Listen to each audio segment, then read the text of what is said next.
საღამო მშვიდობისა, ძვირფასო ტელემაყურებლებო. მე გახლავართ ანა მესხი და მოგესალმებით ტელეკომპანია ქართული ტელეს ეთერიდან. დღეს პარასკევია, საღამოს 9 საათი.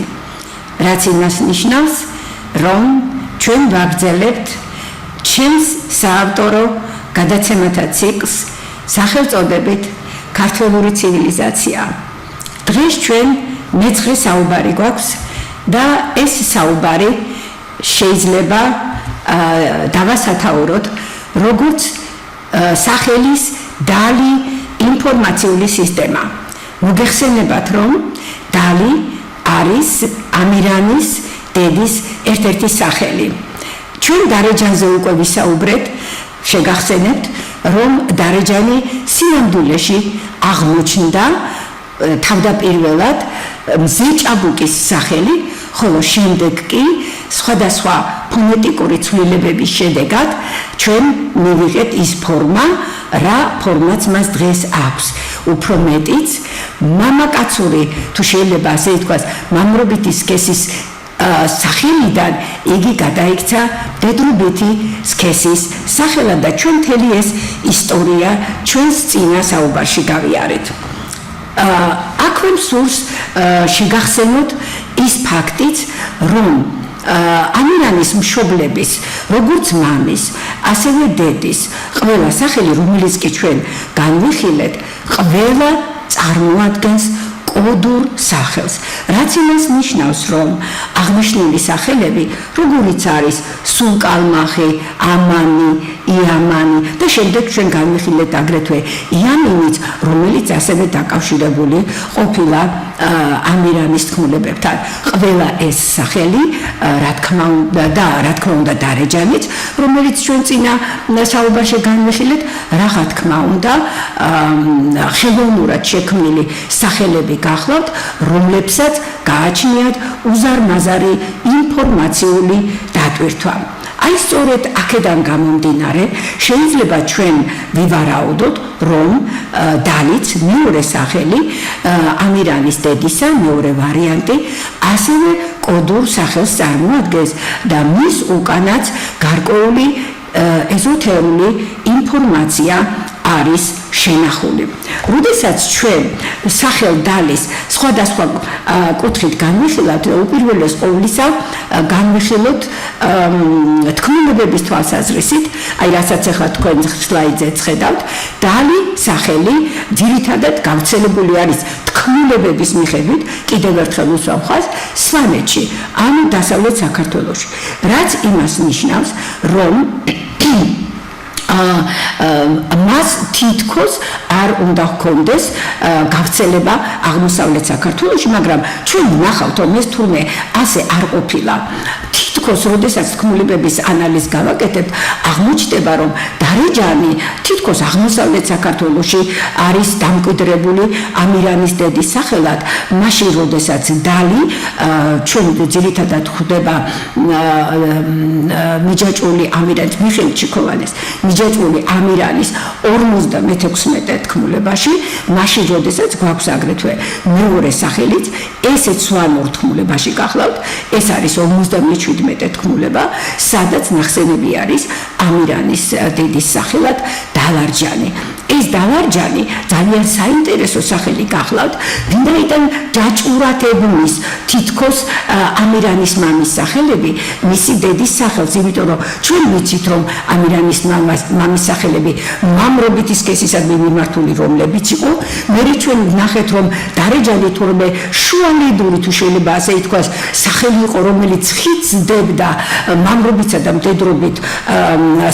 მდედრობითი სქესის ადამიანთა სახელებს შორის, რითიც რა თქმა უნდა ამირანის მამა და ამირანის დედა ერთმანეთს უკავშირდებოდნენ და ამავე დროს ჩვენ გვაქვს სახელი დალარჯანი, რომელიც შედგება სახელისაგან დალ, რა თქმა უნდა პირველი კომპონენტი და ჩვენი სახელიც გავაანალიზეთ თუ გახსოვს, ხოლო მეორე ნაწილი კი რა თქმა უნდა უკვე დარეჯანიდან არის აღებული და ესეც თითქოს წარმოადგენს გარკვეულ წილად ისევ და ისევ ხიდს, ისევ და ისევ შუალედურ გოლს, რომელთა საშუალებითაც ხდება ამირანის მშობლების ერთმანეთთან დაკავშირება. მაშესადამე, როდესაც ჩვენ თქმულებების მიხედვით განვიხილავთ ამირანის დედის სახელს, აქ სრულიად ნათლად იკვეთება ის ფაქტი, რომ დალი და დალის შემცველი სახელები დამახასიათებელი არის დასავლეთ საქართველოსათვის. მაგრამ აღმოჩნდა, რომ თურმე თუ სხვა კუთხით განვიხილავთ აღნიშნულ სახელს, უპირველეს ყოვლისა კი გეოგრაფიული გავრცელების თვალსაზრისით აღმოჩნდება, რომ თურმე დალი აღმოსავლეთ საქართველოშიც ყოფილა გავრცელებული და აღმოსავლეთ საქართველოში დალი გავრცელებული არის სრულიად განსხვავებული სახელით, ეს ერთი განსხვავებული ვარიანტით, უпростоრად და ამავე დროს იგი წარმოადგენს ქართული ძველი გლოვის წესჩოულებას. ამ წესჩოულებას დალაობა ეწოდება და იგი ძირითადად გავრცელებული არის თუშეთში. რაც შეეხება დასავლეთ საქართველოს, დასავლეთ საქართველოში ჩვენ უკვე ვთქვით, რომ დალი არის თქმულებებში გავრცელებული, მაგრამ გარდა ამისა, დალის ეთაყვანებოდნენ ასევე როგორც ღმერთს. აი ეს ძალიან საინტერესო დამოკიდებულება, რომელზედაც მე ცოტა მოგვიანებითაც შევჩერდები, ძალიან კარგად ასახავს იმ ასტრონომიულ ინფორმაციას, რომელიც აღნიშნულ სახელში ჩადებული არის, მაგრამ მე ამჯერად ამაზე არ შევჩერდები, ცოტა მოგვიანებით ვიტყვი. მოდით დავიწყოთ ჯერ დალაობით. ეს ჩვენ უკვე ვთქვით, რომ დალაობა ეს არის სამგლოვიარო თუ შეიძლება ასე ითქვას, მიცვალებულთან დაკავშირებული გარკვეული წესჩოულება. მას სოციალური ინსტიტუტის სტატუსი გააჩნია და სოციალური ინსტიტუტი ნიშნავს ისეთ გარკვეული ფენომენის ისეთ ორგანიზაციას, რომელსაც მთელი სოფელი მაგალითად ან და მთელი დასახლებული პუნქტი ექვემდებარება. მისთვის როგორც წესი დამახასიათებელი არის როგორც სტრუქტურული მთლიანობა, გარკვეული დრო ჩატარების, ადგილი ჩატარების, მისთვის დამახასიათებელი გარკვეული საკულტო საგნები და ასე შემდეგ. და ამ თვალსაზრისით დალაობა საკმაოდ საინტერესო წესჩოულება გახლავთ. უპირველეს ყოვლისა, აღნიშნოთ ის, რომ ეს როგორც უკვე ვთქვით, ეს წესჩოულება თუშეთშია გავრცელებული და იხდიან ხოლმე ამ შემთხვევაში დროზე ვლაპარაკობთ, ხო? და როგორც წესი, დალაობა ტარდება ხოლმე წლის თავზე, გარდაცვლილის წლის თავზე, როდესაც ოჯახი იხდის ხოლმე ხარჯს. დალაობა არის გარკვეული კუთხით დატირება ისევ, ნატირალი ქვია მას ასევე, ხმით ტირილსაც ეძახიან, ოღონდ დალაობისათვის დამახასიათებელი არის ერთი ძალიან საინტერესო თვისება.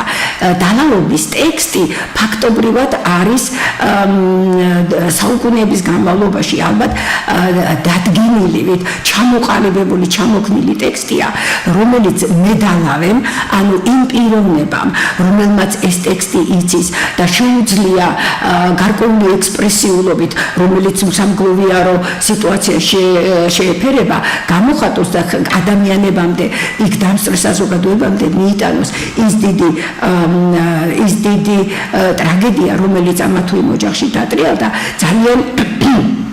ძალიან მნიშვნელოვანია. მედალავე, როგორც წესი, უკვე ფაქტობრივად ხელობასავითაც კი არის ჩამოყალიბებული და აუცილებელი არ იყო, რომ მედალავე ყოფილიყო ზუსტად იმ სოფლიდან, სადაც მაგალითად გარდაცვლილი იყო ან და გარდაცვლილის ხარჯს იხდიდნენ. ეს უკვე როგორც ვთქვით, ეს ისევ და ისევ გამოწვეული იყო იმ მოვიტყოდი საკმაოდ სერიოზული მოთხოვნებით, რომელიც გააჩნდათ ჭირის უფლებს მედალავის მიმართ. რაც შეეხება ამ ყოლებს, ასეთი პიროვნებებიც იყვნენ ხოლმე, რომლებიც მონაწილეობას ღებულობდნენ დალაობაში, ეს ამ ყოლები გარკვეულ პერიოდში აი ამ ტირილის დროს, ხმით ტირილის დროს ჩაერთვებოდნენ ხოლმე და ალბათ გარკვეული რეფრენებივით, რა თქმა უნდა, ჰქონდათ ფრაზები, რომლებიც უნდა გამოეთქვათ. ეს ყველაფერი, რა თქმა უნდა, ტოვებდა მთლიანად ძალიან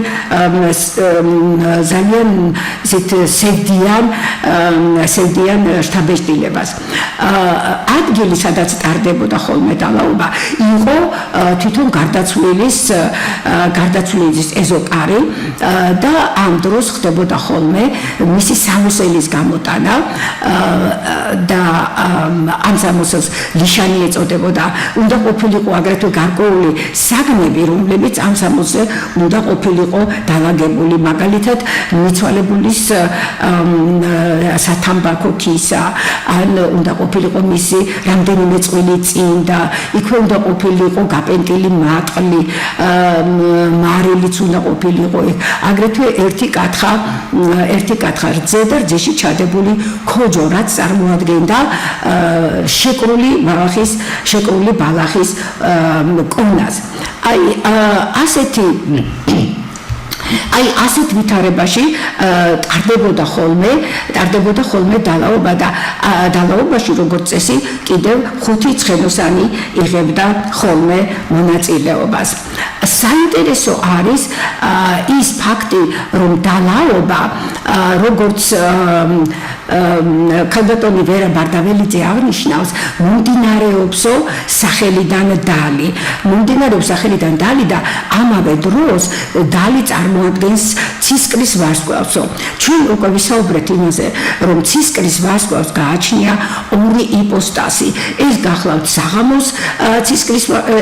საღამოს ვარსკვლავი, საღამოს ვენერა, ანუ იგივე იშტარი, იმიტომ მოგეხსენებათ, რომ მთელ ღვთაებებს ახასიათებდა ქალღვთაებებს უпростоრად აი ეს ცისკრის ვარსკვლავის თვისებები და ამავე დროს იყო აგრეთვე დილის ცისკრის ვარსკვლავიც, ხო, როდესაც ცის კაბადონზე დილით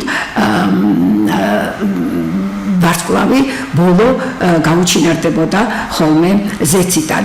ეს ძალიან საინტერესო ფაქტებია, იმიტომ რომ როდესაც ჩვენ დალაობაზე ვსაუბრობთ, გვინდა თუ არ გვინდა, ჩვენ საქმე გვაქვს სულეთთან, გვაქვს ქვესკნელურ, ასე ვთქვათ, სამყაროსთან, რაც ფაქტობრივად სიბნელესთან არის ასოცირებული და ეს უკვე თავისთავად მიანიშნებს იმაზე, რომ დალაობაში ფაქტობრივად განხორციელებული არის ის ასტრონომიული ცოდნა, რომელიც ცისკრის ვარსკვლავს გააჩნია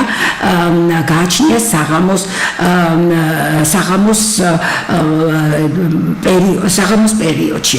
ეს რაც შეეხება აღმოსავლეთ საქართველოში გავრცელებულ აი ამ დალაობის ფორმას, მაგრამ გარდა ამისა, ჩვენ როგორც უკვე ვთქვით, დალის სახელი გავრცელებული არის აგრეთვე როგორც ღვთაება და როგორც ღვთაება და როგორც ამირანიანის ერთ-ერთი მთავარი მოქმედი გმირი, ასევე სვანეთში. იმისათვის, რომ ჩვენ დალის ეზოთერიას ჩავწვდეთ და გავიგოთ თუ რა ინფორმაციული სისტემა არის აღნიშნულ სახელში ჩადებული, ჩვენ გვჭირდება დალის სხვადასხვა კუთხიდან დახასიათება. და უპირველეს ყოვლისა, რა თქმა უნდა, ეს არის მისი შესახედაობა. იგი წარმოდგენილი არის როგორც უმშვენიერესი ქალბატონი, რომელსაც ოქროს თმები აქვს. ჩვენ ვიცით აგრეთვე ისიც თქმულებებიდან, რომ დალის ოქროს საგნები აქვს, ხო? მაგალითად, როგორც არის ოქროს მაკრატელი, რომლითაც მერე მას თმაში აჭრეს. აქედან გამომდინარე, ჩვენ გვქონია თურმე კავშირი დალსა და ოქროს მეტალს შორის. ეს კი იმას ნიშნავს, რომ დალი პირდაპირ არის წინ ნაყარი მზესთან. სხვაგვარად გამოდის, რომ ერთი თვალსაზრისით დალი ყოფილა ცისკრის ვარსკვლავი, ხოლო მეორე თვალსაზრისით, ანუ გარკვეული თვისებების მიხედვით, დალი უკავშირდება აგრეთვე მზეს. აი, რანაირად უნდა მოხდეს შემდეგ ამათი გამიჯნა, ან და როგორ ხდება მათი სიმბიოზი, ანუ ერთად თავმოყრა ამ ერთ ქალბატონში, ამ ერთ ღვთაებაში, ამას ჩვენი მომავალი საუბარიც გვიჩვენებს და დღესაც აუცილებლად შევეხებით ნაწილობრივ. ეხლა მის ღვთიურობაზე ვისაუბროთ. დალი რომ ღვთაება იყო არა მხოლოდ თქმულებებში, სვანურ თქმულებებში, არამედ იგი რეალურადაც წარმოადგენდა სვანების ღვთაებას. ამას მოწმობს ის, რომ სამ სოფელში უკანასკნელ ხანებამდე შემორჩენილი იყო დალის თაყვანისცემა და მახვეწრები ისევე როგორც სხვა ღვთაებებთან მიდიოდნენ ხოლმე მოსალოცად, ხო, გარკვეული სიკეთეების გამოსათხოვნა და ასე შემდეგ, იქაც ზუსტად ასევე იქცეოდნენ კლავდეს საკლავს და ასე შემდეგ. ანუ ეს ჩვეულებრივი ღვთაება გახლდათ. ის სამი სოფელი, რომელშიც ბატონი ოთარონიანი აღწერს დალისადმი თაყვანისცემას, შემორჩენილ თაყვანისცემას, გახლავთ აჯარა, შიყარი და ჩხალთა. ერთი საინტერესო თვისება დავინახე მე აგრეთვე ქალბატონ ქეთევან სიხარულიძის ერთ-ერთ სტატიაში, თუ არ ვცდები 2014 წელს გამოქვეყნდა, ზუსტად ასეა, 2014 წელს გამოქვეყნდა მისი ეს სტატია დასჯილ ქალღვთაებებზე, სადაც იგი დალის დასჯილ ქალღვთაებად მოიაზრებს. დასჯილი ქალღვთაება დასჯილ ქალღვთაებას აკრძალული აქვს ადამიანებთან ურთიერთობა და დალისაც აკრძალული აქვს ადამიანებთან ურთიერთობა. მას არ შეუძლია რომ დატოვოს თავისი საბრძანისი, თავისი ადგილსამყოფელი და თავისი ტერიტორია. აქედან გამომდინარე, დალი გარკვეულწილად დასჯილი ღვთაება და მე ვეთანხმები ქალბატონ ქეთევანს ამ საკითხში, მაგრამ აქედან გამომდინარეობს კიდევ ერთი საინტერესო დასკვნა და ეს დასკვნა ეხება იმას, რომ ორივე დედაშვილი აღმოჩნდა, რომ ყოფილა დასჯილი. მართალია სხვადასხვანაირად, მაგრამ ორივე დასჯილი გახლავთ. ამირანიც დასჯილია კავკასიონის ქედზეა, ხო, მიჯაჭვული და თურმე დალიც დასჯილი ყოფილა, ვინაიდან მას უფლება აღარ აქვს თავისი სამფლობელოს დატოვებისა. ეს თემა, აი დედაშვილის დასჯილობის თემა, ჩემი აზრით, მომავალში აუცილებლად უნდა იყოს უფრო დეტალურად შესწავლილი. ახლა ვნახოთ თუ რა კავშირები გააჩნია დალს სხვადასხვა ღვთაებებთან. უპირველეს ყოვლისა, აღნიშნული არის ეს მთელ რიგ ნაშრომებში და მიხეილ ჩიკოვანსაც აქვს ეს ჯერ კიდევ მე-20 საუკუნის პირველ ნახევარში აღნიშნული, რომ არსებობს დალთან დაკავშირებული მეორე ღვთაება, ესეც სვანური ღვთაება და მას რამოდენიმე ვარიანტის სახელი გააჩნია. ეს გახლავთ აფსად, შემდეგი არის აფსასტ და აფსატე. ანუ ეს ღვთაება მართალია კი უკავშირდება დალსო, ამბობენ მკვლევრები, მაგრამ ეს მამრი ღვთაებაა. ალბათ ჩვენ რომ დარეჯანის სახელი არ განგვეხილა, ეს ცოტა ესეთი უშნოდ მოხდებოდა, ხო, რომ რა კავშირი უნდა ქონოდა მამრობით სქეს ან მამრობით სახელს, მაგალითად რა კავშირი უნდა ქონოდა დალთან, მაგრამ ახლა როდესაც ჩვენ ვიცით, რომ თურმე ეს კავშირი არსებობს, მაგრამ ეს კავშირი არის დაფარული, ანუ დღესდღეობით იგი უკვე აღარ შეიმჩნევა, უკვე იმის თქმა, რომ აბსადი მამრობითი სქესის ღვთაება იყო და იგი დალთან არის დაკავშირებული, მიუთითებს იმაზე, რომ ეს კავშირი აუცილებლად შესასწავლია, რომ ამ კავშირის უკან არსებობს რაღაც ისეთი ფაქტები, ობიექტური ფაქტები შეიძლება მიმობნეული და მას მოძიება ჭირდება, რომლებიც ფარდას ახდიან იმ საიდუმლოებას, რაც აი ამ მამრულ მდედრულ კავშირში იმალება. ახლა თუ გავაგრძელებთ იგივე თემას, აი ამ მამრულ მდედრული სიმბიოზის თემას, აღმოჩნდება, რომ კიდევ ერთი ახლო აღმოსავლური ამ შემთხვევაში მე ვიზღვი, რომ ეს აქადური ღვთაება გახლავთ, ეს არის იშტარი. იშტარი ერთ-ერთ მითი ამბობს პირდაპირ, რომ მე ქალი ვარ და მე კაცი ვარო. იგი იყო როგორც სიყვარულის, ასევე ომის გაღვთაება. აქედან გამომდინარე, თუ იშტარი ცისკრის ვარსკვლავია და დალიც ცისკრის ვარსკვლავია, გამოდის, რომ ეს ორივე ცისკრის ვარსკვლავის ღვთაება ფაქტობრივად იზიარებენ ერთსა და იმავე კავშირს, აი ამ მდედრულ მამრულ კავშირს. რაც კიდევ ერთხელ ვიმეორებ, ძალიან საინტერესო ფენომენი ჩანს, ვინაიდან უკვე არა მხოლოდ ქართველურ სინამდვილეში და ქართველურ სივრცეში ვხედავთ აი ასეთ კავშირებს, არამედ იგი თურმე სცდება საქართველოს ფარგლებსაც. შემდეგი ღვთაება, რომელიც აუცილებლად უნდა ვახსენოთ, ეს გახლავთ კიბელე. კიბელე, ან კიბელა სულ ერთია, სხვადასხვანაირად ამბობენ ხოლმე. ეს გახლავთ ფუნქციურად იდენტური ღვთაება, ვინაიდან დალსა და კიბელეს შორის ერთი და იგივე უпростоრად ორივე ღვთაებას ერთი და იგივე ფუნქცია აკისრია. ეს არის ველური ცხოველებისა და ბუნების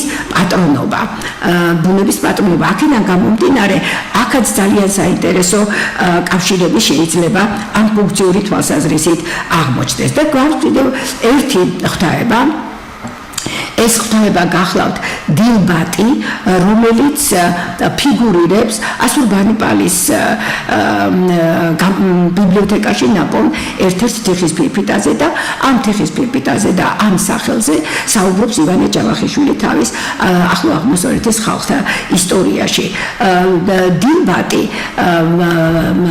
ავტორის, ანუ ბატონი ივანე ჯავახიშვილის აზრით, ცისკრის ვარსკვლავი უნდა იყოს და მისი სახელის პირველი კომპონენტი დილ მას ძალიან დაწვრილებით აქვს შესწავლილი და ამბობს, რომ დილბატში სახელი დილ წარმოადგენს ქართული დილიდან წარმომავალ სიტყვასო. ახლა საინტერესო გახლავთ ისიც, თუ პირველი სიტყვა სახელისა დილბატ თუ მომდინარეობს ქართულიდან, რა თქმა უნდა, სავსებით სავარაუდოა, რომ მეორე კომპონენტიც ასევე უნდა მომდინარეობდეს ქართული წყაროდან. რაც იმას ნიშნავს, რომ კვლევა ძიება ამ კუთხით უნდა გაგრძელდეს. ჩემს მიერ ჩატარებული იქნა ეს ლინგვოკულტუროლოგიური გამოკვლევა და დადგინდა, რომ დილბატის მეორე კომპონენტიც ასევე ქართული ენობრივი სივრციდან მომდინარეობს და მისი არქეტიპი გახლავთ დაბ, რომელიც ფიგურირებს სიტყვაში და ბად დაბადება. სხვაგვარად რო ვთქვათ, ჩვენ მივიღეთ რაღაცა უпростоრად აქადური ღვთაების სახელი, რომელშიც მოცემული არის როგორც აქადური მნიშვნელობები, ასევე ქართული მნიშვნელობები. რომ დავალაგოთ ახლა ჩვენ ეს როგორც მნიშვნელობები, ასევე მათი არქეტიპები, ჩვენ ვნახავთ, რომ ძალიან საინტერესო ენობრივი სურათი გადაიშლება ჩვენს თვალწინ. როდესაც დილბატზე ვსაუბრობთ, აქადურში დილბატის მნიშვნელობა არის საღამო. ეს უკვე თავისთავად ძალიან მნიშვნელოვანი ფაქტია, იმიტომ რომ ჩვენ ვიცით, რომ ცისკრის ვარსკვლავზე ვსაუბრობთ და თუ ცისკრის ვარსკვლავია და აქადურად იგი ყოფილა თურმე დილბატ, ეს იმას ნიშნავს, რომ საუბარი მიდის საღამოს იპოსტასზე ცისკრის ვარსკვლავისა. იგივე იშტარს მაგალითად ჰქონდა დილის იშტარი და საღამოს იშტარი. ანუ აქაც გვექნებოდა ესე იგი უნდა ყოფილიყო უფრო სწორად დილის დილბატი და საღამოს დილბატი. ანუ გამოდის რომ აქადურში ჩვენ გვაქვს საღამოს მნიშვნელობით გამოყენებული ცისკრის ვარსკვლავის ასტრონომიული მნიშვნელობა და აქედან გამომდინარე, როდესაც ჩავთავთ ჩვენ უკვე პირველ კომპონენტსაც არქეტიპულ დონეზე, გამოგვივა რომ ჩვენ ამ შემთხვევაში გვაქვს არა მხოლოდ აქადური მნიშვნელობა, ხო, საღამოს მნიშვნელობა, არამედ თითქოს უფრო ქვევით, უფრო სიღრმეში ჩვენ გვაქვს უკვე ქართული და აქადური მნიშვნელობები, ვინაიდან დილ მომდინარეობს ქართული დილიდან, ხოლო დილბატ კი მთლიანად საღამოს ნიშნავს. რა მივიღეთ? მივიღეთ ის, რომ დილბატში ფაქტობრივად თუ ჩვენ განვიხილავთ ამ სახელს როგორც ქართულ აქადური ჰიბრიდი, ხო, წარმონაქმნი ორი ენობრივი ერთეულისა, გამოდის რომ აი ამ ჰიბრიდულ ერთეულში ჩვენ ჩადებული გვაქვს ცისკრის ვარსკვლავის მთლიანი ასტრონომიული ინფორმაცია. ანუ ის რომ უკაცრავად იგი პირველი ჩდება საღამოს ცაზე და ის რომ იგი ბოლო უჩინარდება დილით. ეს თავისთავად რა თქმა უნდა ძალიან საინტერესო ფაქტია, იმიტომ რომ როგორც წესი ასეთი ჰიბრიდული სახელები არ არსებობს, იმიტომ რომ ჩვენ საუბარი გვაქვს ასტრონომიული ინფორმაციაზე, რანაირად შეიძლება რომ ჯერ ერთი გქონდეს ქართველურ აქადური, ანუ ისეთი ჰიბრიდი, რომლის ერთ-ერთი წევრიც ფაქტობრივად უკვე მკვდარი ენაა. ხო, აქედან გამომდინარე, ჩვენ შეგვიძლია ვთქვათ, რომ სიტყვა დილბატი არ ექვესახელი, უფრო სწორად, ხო, დილბატი არ ექვემდებარება აღიარებულ ენათმეცნიერულ და ამ შემთხვევაში ნომინაციის ჩვეულ პრინციპებს. ეს გახლავთ ხელოვნურად შექმნილი სიტყვა, რომელშიც ხელოვნურად საკმაოდ მიზანდასახულად და ამავე დროს ალბათ საკმაოდ დიდი მსჯელობისა და ფიქრის შემდეგ მოხდა აღნიშნული სიტყვის ჩამოყალიბება. მაგრამ თუ კიდევ უფრო სიღრმეში წავალთ, ანუ მესამე საფეხურად თუ ჩავალთ უფრო სიღრმეში, უკვე აღმოჩნდება რომ მთლიანად ეს სიტყვა ქართველური წარმოშობის ყოფილა და ორივე კომპონენტი ქართველურია და რომელიც გვესაუბრება დილის დაბადებაზე. დილის დაბადება კი აღმოჩნდა რომ ქართველისათვის ყველაზე მნიშვნელოვანი რამ ყოფილა ცისკრის ვარსკვლავთან დაკავშირებით. ანუ იმ ასტრონომიული ინფორმაციიდან ქართველისათვის მნიშვნელოვანია სინათლე, მისთვის მნიშვნელოვანია სწორედ მზის ამოსვლა. ახლა საინტერესოა ის, რატომ არის ხომ ამის საწინააღმდეგოდ აქადურში ფაქტიურად ჩადებულია ქართველური სინათლის სიტყვები და სინათლის მაჩვენებელი და სინათლის დამბადებელი სიტყვები და სინამდვილეში მას გააჩნია საღამოს მნიშვნელობა. ესეც რა თქმა უნდა უკვე ვინაიდან ჩვენ ხელოვნურობაზე და კოდურ სახელებზე ვსაუბრობთ, აქაც რა თქმა უნდა გამიზნული მოქმედება ჩანს. ახლა როდესაც ჩვენ ნახეთ უკვე რომ დილბატი თურმე ყოფილა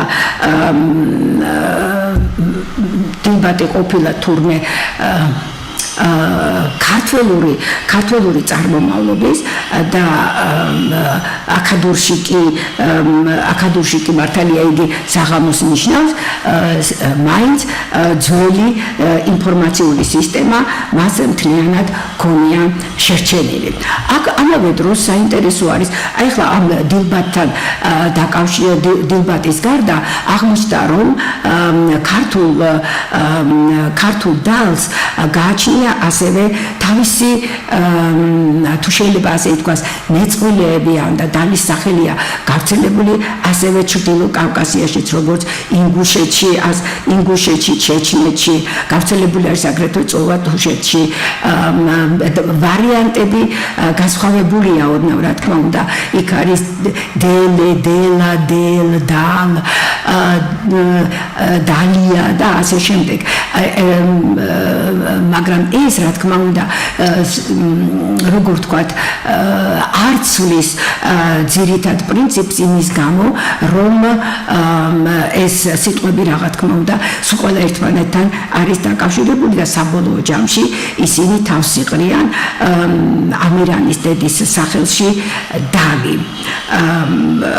აი ამ დალი, დელა, დელა ასე შემდეგ ამ სიტყვებთან დაკავშირებით კიდევ ერთი მნიშვნელოვანი ფაქტის მოყვანა იქნებოდა შესაძლებელი და ეს გახლავთ ქალბატონ მანანა შილაკაძის მიერ აღმოჩენილი და ქალბატონ მანანა შილაკაძის მიერ განხილული გლოსოლალიები. გლოსოლალიები ეს არის სემანტიკურად დაცლილი მარცვლები ან სიტყვები, რომლებიც რეფრენივით მეორდება ხოლმე სიმღერებში, განსაკუთრებით ხალხურ სიმღერებში. აი ჩვენ გქონია ხო ხარულალო მაგალითად ნანა, დელია, დელია, დელია და ასე შემდეგ. აი ეს სიტყვები გახლავთ სწორედ ეგრეთ წოდებული გლოსოლალიები. ქალბატონ მანანა აღნიშნავს, რომ მრავალი მკვლევრის თვალსაზრისით აღნიშნული სიტყვები მართალია დღეს კი სემანტიკურად დაცლილია, მაგრამ ისინი ძველად ღვთაებებს წარმოადგენდნენ და მხოლოდ მათი სიძველის გამო მათი ეს ღვთაებრიობის მნიშვნელობა არის დაკარგული. ამრიგად ჩვენ ვნახეთ, რომ ფაქტობრივად სახელი დალი გავრცელებული ყოფილა საკმაოდ დიდ ფართობზე. მას ჰყოლია როგორც ფუნქციური კავშირები სხვადასხვა ღვთაებებთან, ასევე მას ჰქონია ეტიმოლოგიური, ენობრივი კავშირები სხვა ენებთან და სხვა კულტურებთან, სხვა ენებთან და რაც მთავარია, მას თავისი სემანტიკა, თავისი ასტრონომიული ინფორმაცია ფაქტობრივად სულ ყველგან მიჰქონდა. საინტერესო არის აგრეთვე ის ფაქტიც, რომ დალს გააჩნია აგრეთვე ანბანური განშტოება. მოდით ასე ვიტყოდი და ეს ანბანური განშტოება მოცემული არის არა მხოლოდ ქართულ ასომთავრულ ანბანში, არამედ სხვა სანამწერლობო სისტემაშიც. აღნიშნული საკითხი საკმაოდ რთულია, ამიტომ მე ახლა მასზე დაწვრილებით არ შევჩერდები, უბრალოდ შევეცდები, რომ შევამზადო მეტნაკლებად საფუძველი ჩვენი შემდეგი გადაცემისთვის, რომელიც ფაქტიურად იქნება ბოლო გადაცემა, რომელიც მიეძღვნება ამირანის მშობლებს. ჩვენ მაგით დავამთავრებთ ამირანის მშობლებზე საუბარს და შემდეგ უკვე სხვა ციკლით დავიწყებთ უკვე სხვა საკითხებზე მსჯელობას, მაგრამ იმისათვის, რომ ჩვენს შემდეგ საუბარში კარგად გავიგოთ და დავინახოთ ის მასშტაბი და ის დიაპაზონი, თუ როგორ არის დალი, სახელი დალი, თავისი ღვთაებრიობით და თავისი ასტრონომიული ინფორმაციით გაშლილი, ფესვებგადგმული, არა მხოლოდ ესე იგი კულტურებში, წესჩვეულებებში, თქმულებებში და ასე შემდეგ, არამედ სადამწერლობო სისტემაშიც. ამისათვის ჩვენ, რა თქმა უნდა ვიცოდეთ ძალიან სქემატურად მაინც დამწერლობის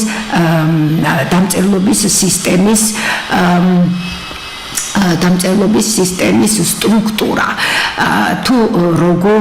თუ რა საფეხურები გაიარა მან. ახლა მე შევეცდები ძალიან მოკლედ, ცოტა დრო გვაქვს დარჩენილი და ძალიან მოკლედ შევეცდები, რომ აი ეს სქემა დავხატო და შემდეგში უკვე პირდაპირ დავიწყებთ, ესე იგი დალის ანბანურ ეზოთერიაზე საუბარს.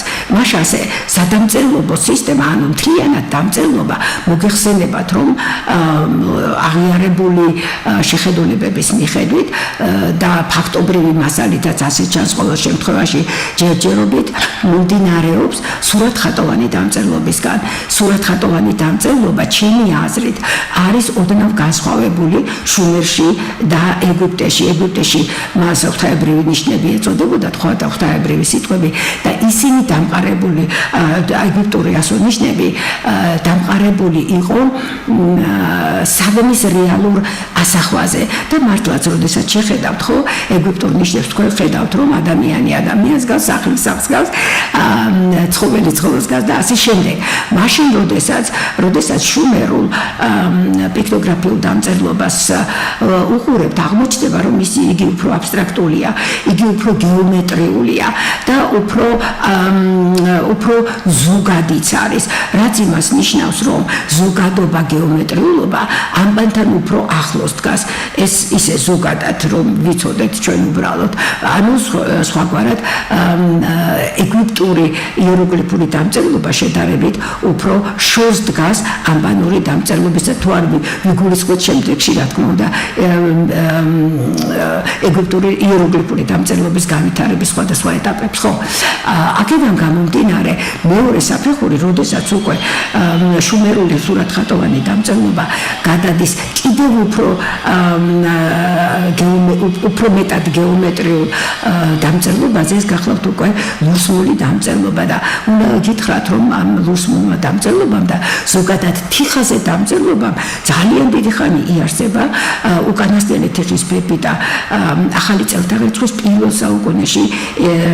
საუკუნეში შეიქმნა, რაც იმას ნიშნავს, რომ მინიმუმ 3300 წელიწადი თიხის დამწერლობა არსებობდა თავისი ორი მოდიფიკაციით, ესე იგი პიქტოგრაფიულითა და შემდეგ უკვე ლურსმული დამწერლობით. ძველი წელთაღრიცხვის პირველ 1000 წლებში უკვე ჩნდება ანბანური სისტემები. მართალია დავით დინჯერის მიხედვით გაცილებით უფრო ადრე დაიწყო ანბანური ერთეულების გამოჩენა დაახლოებით ეს ძველი წელთაღრიცხვის 1800-1900 წლები გახლავთ, მაგრამ ჩამოყალიბებული სახით, როგორც უკვე ანბანური სისტემა, ერთი მთლიანობა, ჩვენ უკვე ამას ვხედავთ მხოლოდ ძველი წელთაღრიცხვის პირველ 1000 წელში და ვიცით რომ ამ შემთხვევაში ჩვენ საუბრობთ ეგრეთ წოდებულ ფინიკიურ დამწერლობაზე, ანუ ჩრდილო-სემიტურ დამწერლობაზე. არსებობს კიდევ აგრეთვე შეხედულება იმის შესახებ, რომ სამხრეთ-სემიტური დამწერლობიდან მოდის ანბანური სისტემა, მაგრამ ჩვენ ამ საკითხზე დღეს არ